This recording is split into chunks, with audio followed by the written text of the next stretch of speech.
clenched my fists, my nails pressing soft marks into my palms, staring at that diary with burning frustration. It was the root of every betrayal I had faced, turning every person who cared for me away. I stepped forward to grab it, determined to see its contents for myself, but my mother moved faster, clutching the diary to her chest and landing a sharp smack across my face. The sound echoed through the room as I staggered back, bumping hard against the edge of the wooden cabinet, a sharp ache spreading through my waist as I sank to the floor. "Don't touch my things!" she snapped. Adrian rushed over to shove me roughly in the shoulder, yelling that I had no right to disrespect her. I pulled myself up slowly, looking between the three people I had loved and cared for my whole life. One had hit me, one had shoved me, and one sat watching with cold, smug indifference. It was too absurd to bear. I raised my voice to tell them all to get out, reminding them that the house was mine, paid for with years of hard work, which I'd invited them to share hoping for a warm family. Instead, they had taken my salary for years to buy Vanessa nice clothes and treats,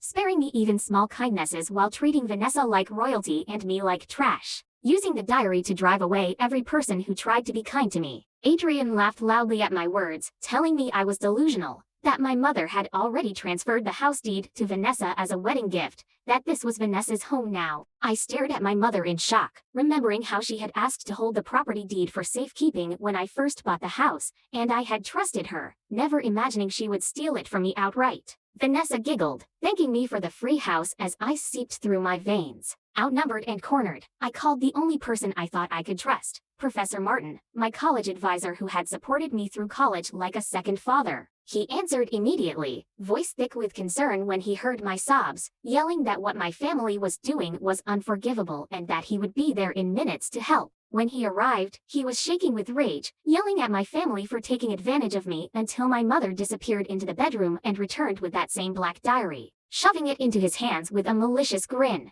Within minutes of reading, his hands began to shake, his face turned pale, and he looked up at me with unrecognizable disappointment and anger, striking me across the face before apologizing to my mother and storming out. As I lay on the cold floor, desperate to crawl to the bedroom to see what lay in that diary, Adrian stepped on my path, sneering that I would never deserve to know its secrets.